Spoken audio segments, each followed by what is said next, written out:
So a question that comes up for me is Ramana Maharshi says that one of the best ways to stabilize is to eat more sattvic food and give up meat.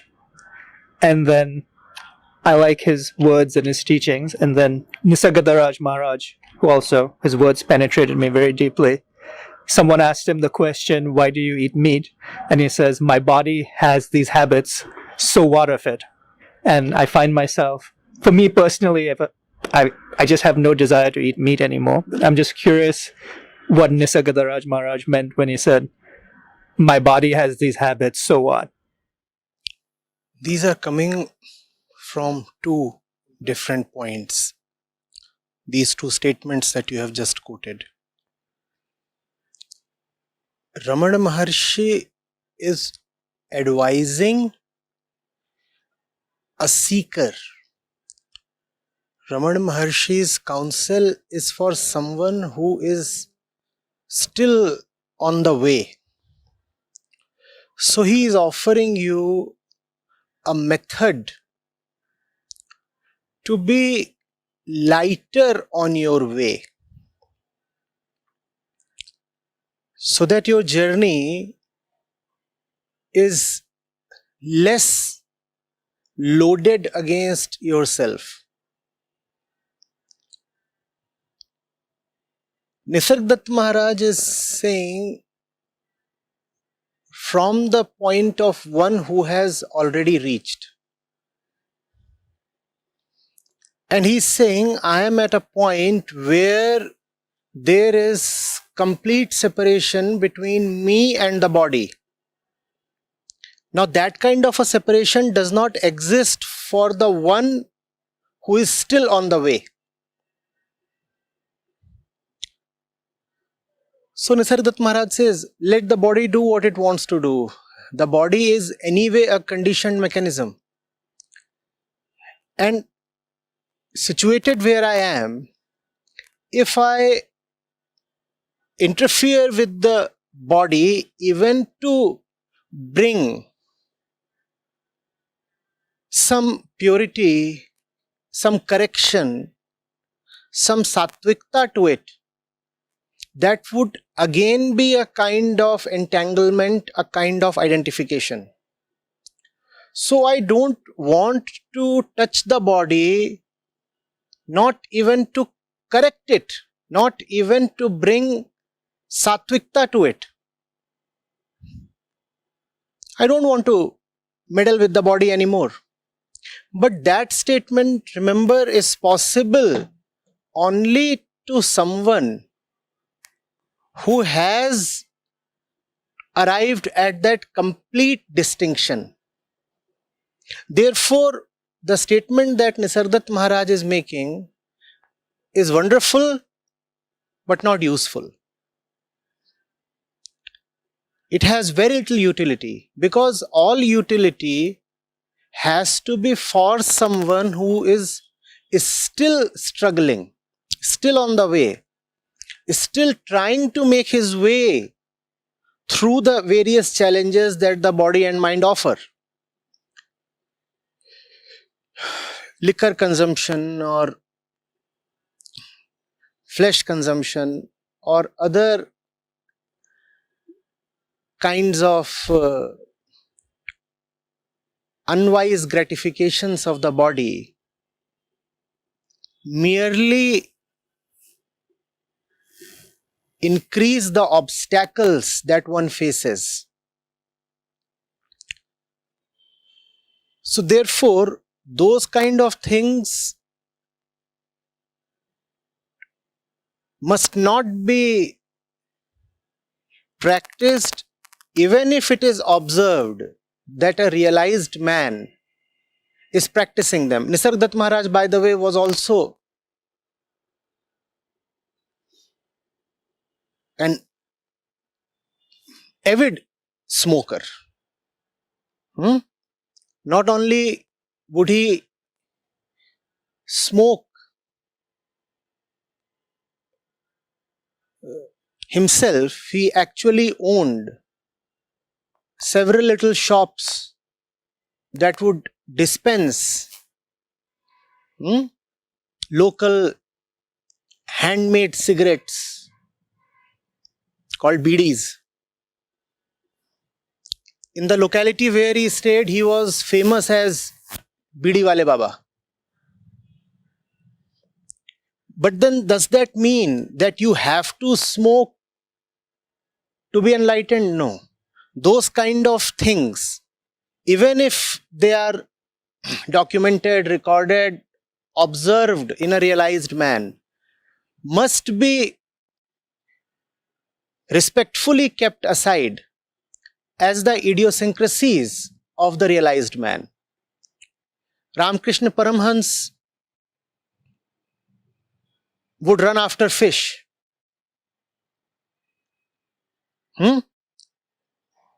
Being a Bengali, he found it very difficult to resist fish.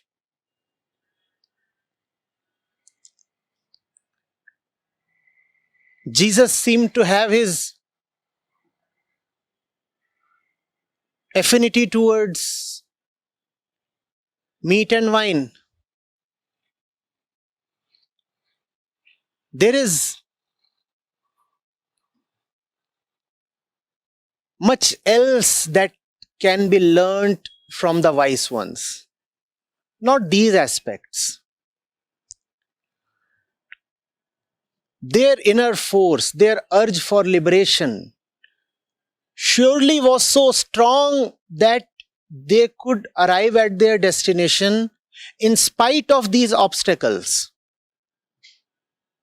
Are you getting it? And for sure, all these are obstacles. There is no doubt about it. But they were extraordinary people. In spite of liquor or flesh,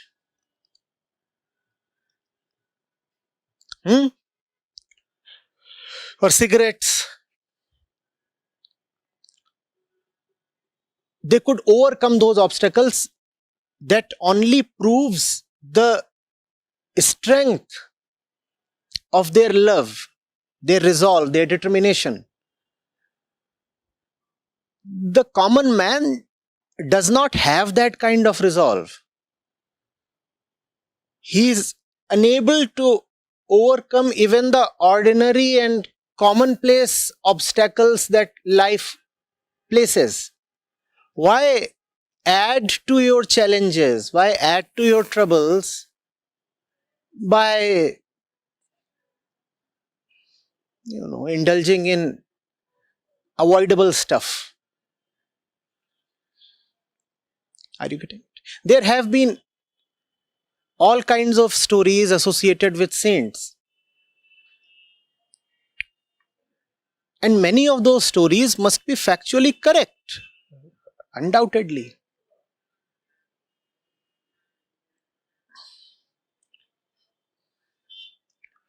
There have been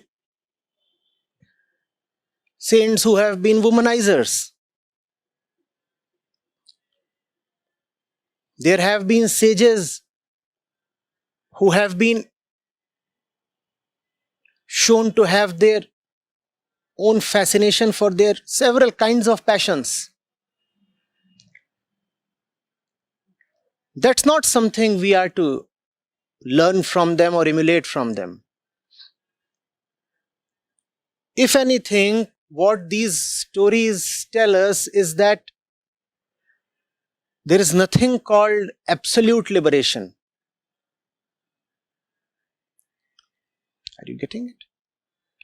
That the stranglehold of Maya on the body and the mental tendencies always remains. Therefore, even at the so-called end point, what you can have is complete separation, but not complete purification. These two are very different things. Liberation, therefore, is the word, not purification. Liberation implies separation. You say the I sense is now liberated from the body and mind. You do not say that the body and mind are liberated. Do you say that? Do you say that? So, when you say liberation, who is liberated from whom? We must go into that. And the very emphasis on the word liberation proves that ultimately you have no option but to distance yourself. That alone is liberation. But in the process of liberation, purification is important.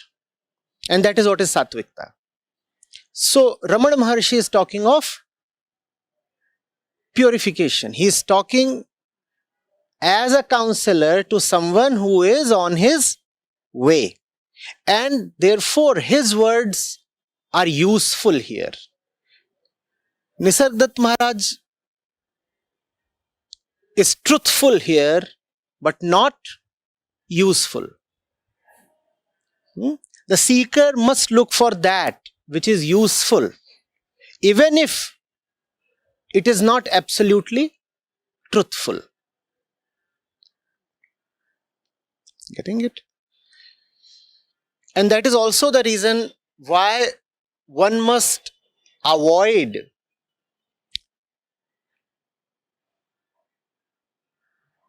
peeping too much into personal lives of people like Nisargadatta Maharaj, or for that matter, any sage. They can afford what they do. We will probably not be able to afford what they do. And the knowledge, the undue information that we will gain by looking into their personal life will only prove to be our own detriment.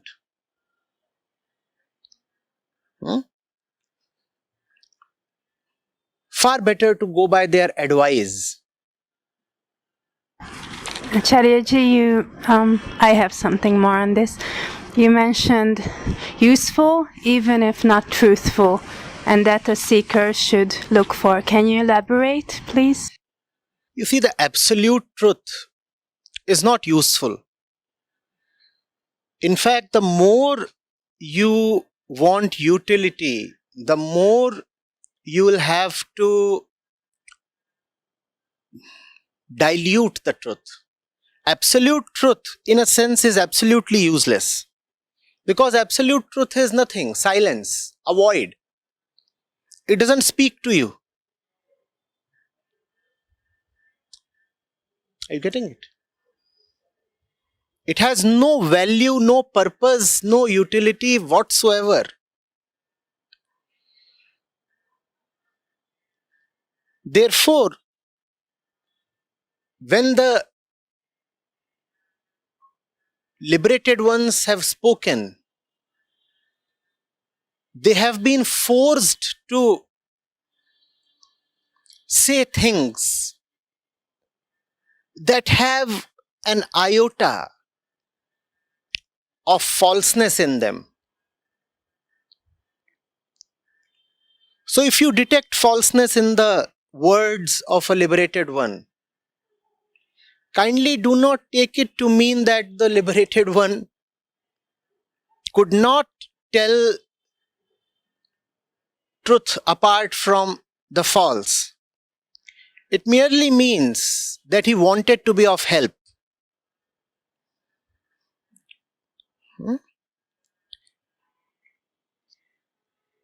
The Brahma Sutras are quite truthful, though not absolutely, because the moment something is expressed in words, it ceases to have any absolute truthfulness to it. But still, Brahma Sutras, they come as close to truth as words can possibly come. But then, very few people find them of any use. Very, very few people. Of far greater use are, let's say, the parables of Ramakrishna Paramhans.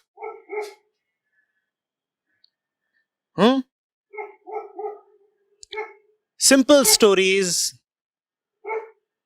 for the common people.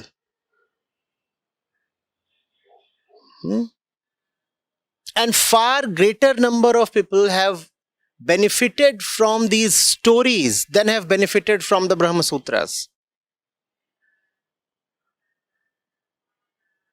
Are you getting it?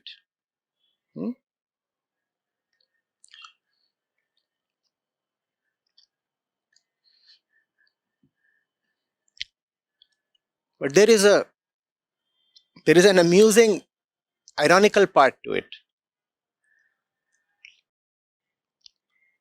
If the one who knows want to be of use to you,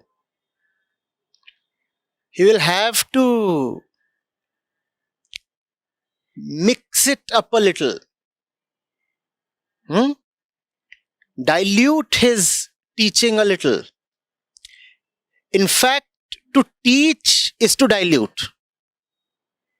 There can be no teaching without dilution.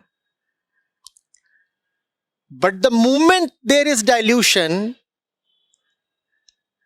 the teacher becomes vulnerable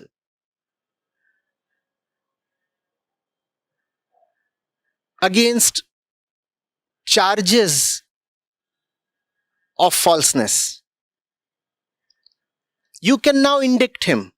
You can say, here, this is what you have said, this is what you have done, and I can conclusively prove that a lot of it is false. Yes, of course, a lot of that is false. For your sake. Had it not been false, would you have been able to make any sense out of it?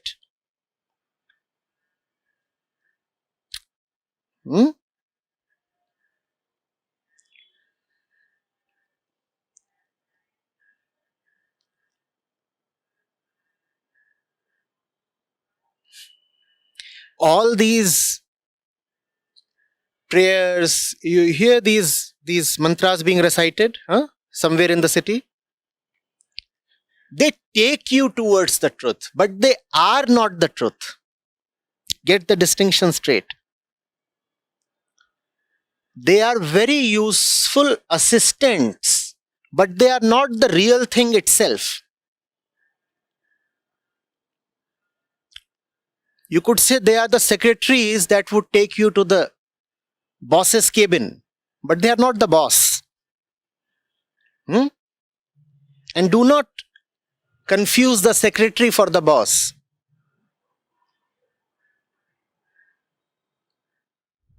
So then the concept fake guru is invalid. The concept of? Fake guru. There is nothing like fake guru by the same logic. A fake guru then is someone who can't even be of help. There are three categories. There is the realized one who will not budge from his absolute heights.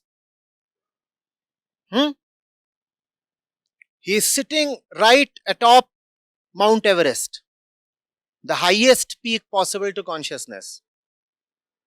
Right? And he won't move an inch. And since he won't move an inch, you have no access to him. He is absolute and therefore absolutely unreachable. There, up there. So he is great. You can worship him, but you cannot benefit from him. Keep worshipping him. And he does not bother even for your worship. He does not care for anything because he is beyond all care now. There is that one. Then there is the one who has been to the mountain top and for some unknown reason decided not to stay there. Having known what that absolute height is like, he has still descended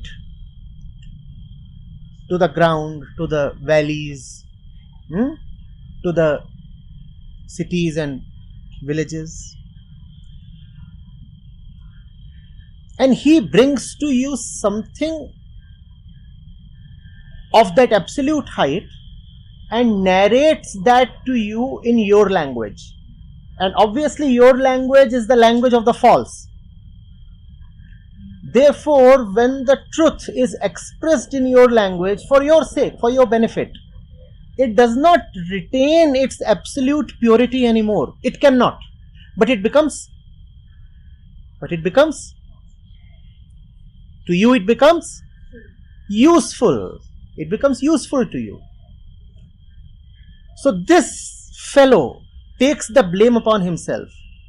There is no doubt that first of all, he has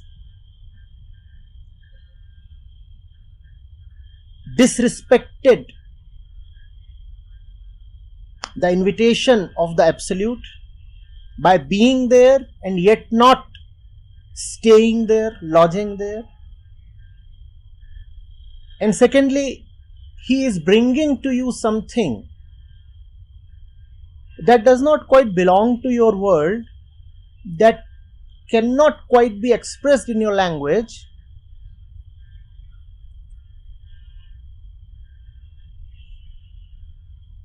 but is being somehow perforce made to be expressed in your language. This is the second category that we have talked of. Then you used the term fake guru. This is the fellow who has never been to the mountaintop. He belongs to the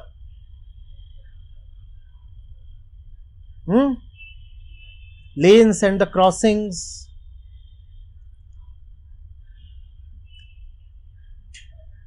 Maybe he has seen some photo or two, or has heard some description from someone who has gone up some distance and is using all that to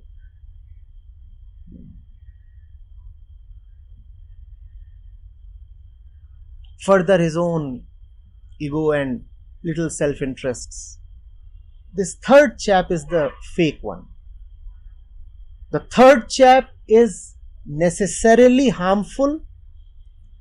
The first fellow is not useful. It's the second one who proves useful, but is also the one who has been blamed, insulted and derided the most in the history. Often he earns flack from both sides. The ones who care only for the Absolute, they blame him for mingling too much with the masses. And the masses, after they have learnt a bit from him, start using the teaching given by him against him. And then they tell him, you know, what you are doing goes against your own teaching. So he receives it from both sides. But this second fellow is the one who proves useful.